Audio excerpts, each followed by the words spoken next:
Yeah. because you're doing like so many comparisons. Yes. Yeah. So like I'm just wondering if like do you like plan on continuing this, because I think like it might be very helpful for you to like look into some like graph theory Oh yeah. and like Yeah.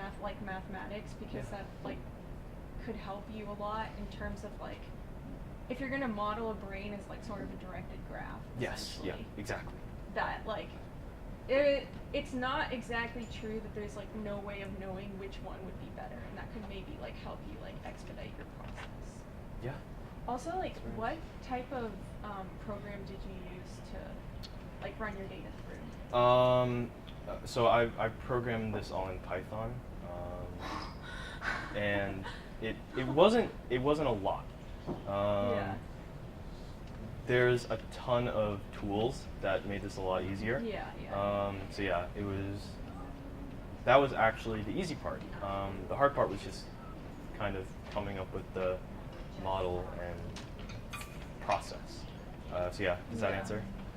Yeah, sort of. I don't know. I think like yeah, Python does have a lot of good like importing tools. Yes. Yeah. But also like I don't if it took like only 7 hours, like then how much like data did you put into it? Like I know you Yeah. said less than 1 GB, but like what sort of functions was that accounting for? Oh yeah. So that's an awesome question. So basically, what it actually looked like when it was like training was just like trying to follow evolution as closely as it can. So you start out with something like 100 pretty much random brains, and it tests each one individually. Puts one in a car, tests it out, and then sees how far it goes. And then do that over and over and over again. And you end up with a score for each of those brains. And how Yeah. did you design these brains? Like just from the data, or No, like, they were completely random. So how did it simulate what would happen? Oh, Like so how did it do the learning part? yeah, so inside the simulation that I showed you, Yeah.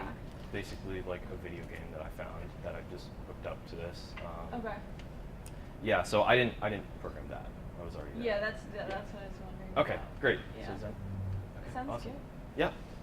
Was your theory of evolution in self-driving cars, was that an original idea? Oh, no. So, hopefully, yes. So, no, I'm not. You're building off of. Yeah. something So, else. or actually, let me go back. That paper, the big autoencoder augmented neuroevolution for visual doom playing. I see. That was a big inspiration for this. They used a very similar methodology and process where they applied evolution to these simulated brains, but instead of self-driving cars, they did it for playing a video game. So I saw this. This was kind of what inspired this. So I did make some changes, and original changes to better suit it for self-driving. And I think I actually got better results than they did at some parts. But yeah, it was a big inspiration, not completely original. Yeah, I wasn't inspired. Yeah, good question. Yeah. So did they end up with something that could beat the game? No. Okay, so No. so they never beat the game. So why did you choose this to drive a car? Yes. So I wanted to. The biggest thing was so that chart that I showed before. Go back to it. This one. So most self-driving cars right now are built with supervised learning, where you get a huge data set and then plug it into your computer and it tries to copy it. The problem with that is it takes a ton of computing power, which I don't have.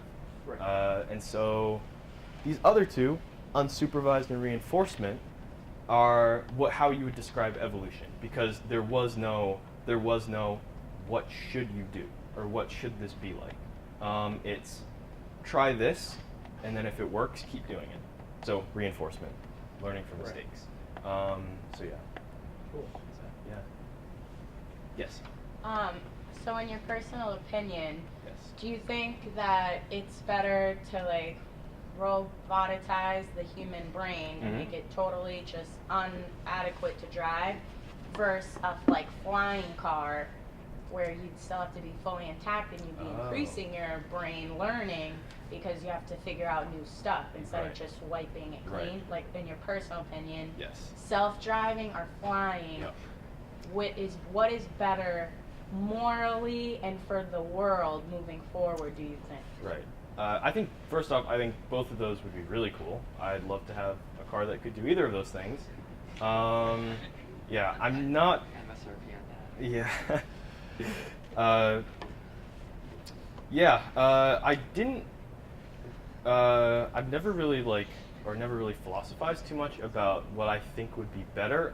This was more just, is this possible for me to do in this time? And yes, so getting back to that though. Well, real quick, now that I asked, what do you think? Of course, yeah. So, I think, again, what would I rather have right now?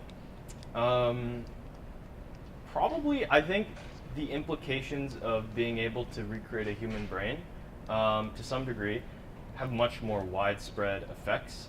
Because if you can do it in a self-driving car like this, then you could do it in other places and multiple other problems. And so I think the field of artificial intelligence versus engineering in making a flying car, again, both awesome, both cool, but artificial intelligence is very, very far-reaching, and can touch pretty much any field, any industry, anywhere. So yeah, I'd go with the self-driving, but might be a bit biased. Yes.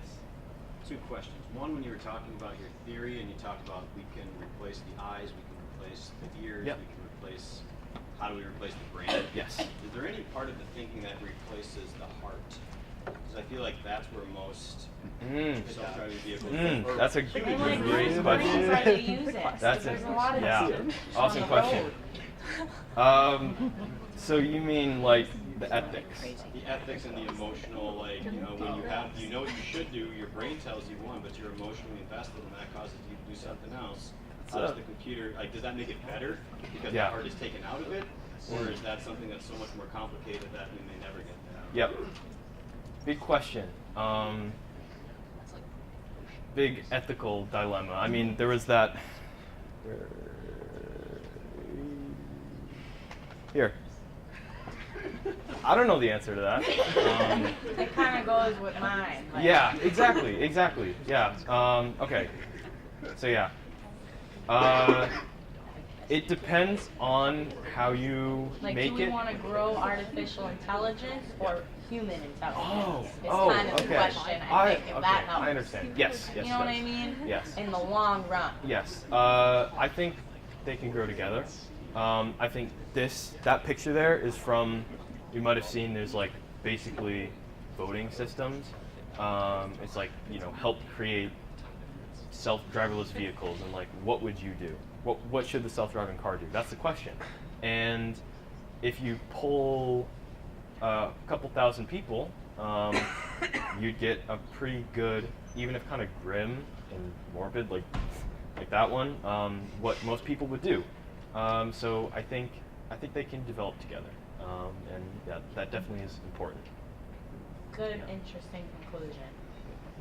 So the second question I have is, there's an article that was released just 2 days ago about the U.S. Postal Service actually doing a 2-week pilot in the Southwest about self-driving trucks for mail service. Yeah.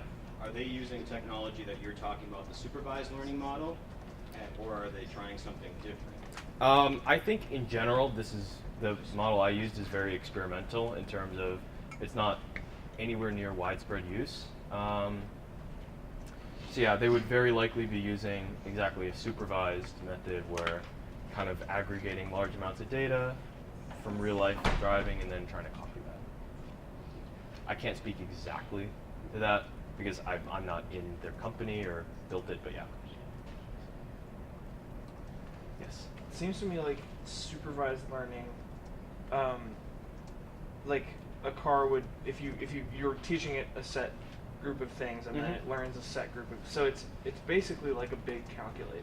So like if something happens that the car isn't doesn't know what it is, then it would totally fail. So it seems to me like your method, while experimental now, is eventually better than supervising. Yeah, I think that is. I can't speak for experts in this because I'm definitely not one, but that does seem to be the case. The thing is, like I said, unsupervised learning is generally harder to do because, like I said, this whole process was very random. Just starting with random structures and stuff and random changes, and it's really difficult to get progress. Progress isn't always straightforward, and it can take a long time. This is a very simplified model too, because in real cars, there's a lot more environments and places that they would have to adapt to, and so what has worked so far has been supervised. So yeah, I would hope. I think I kind of agree that unsupervised learning has a lot more potential, but that just has to be recognized. Yeah, do little One steps. more question. Yes. So it seems apparent to me that the implications of this evolution of technology, like over time, Yes. can obviously be a bit of a worry for like the human race. Mhm. So Yep. like, what are your opinions on like if that's going to be applied to like, I don't know, as simple as a job of like being a bagger at a grocery store. Like Yep. it's going to take away like a whole group of people that kind of help the economy. Yes. How would this be implemented? Not just with cars, but with everything. Of course, yeah. Well, yeah, I'm not an expert. This is just my layman's opinion, but yeah. I don't want to. Of course, I don't want to take anyone's job. I'm not interested in that. It's not up to me though. So I think it might be inevitable. Just fine. Yeah. Again, not up to me, but I can't do anything about it. I don't think. It's kind of already in motion, and no one can stop it. Thank you.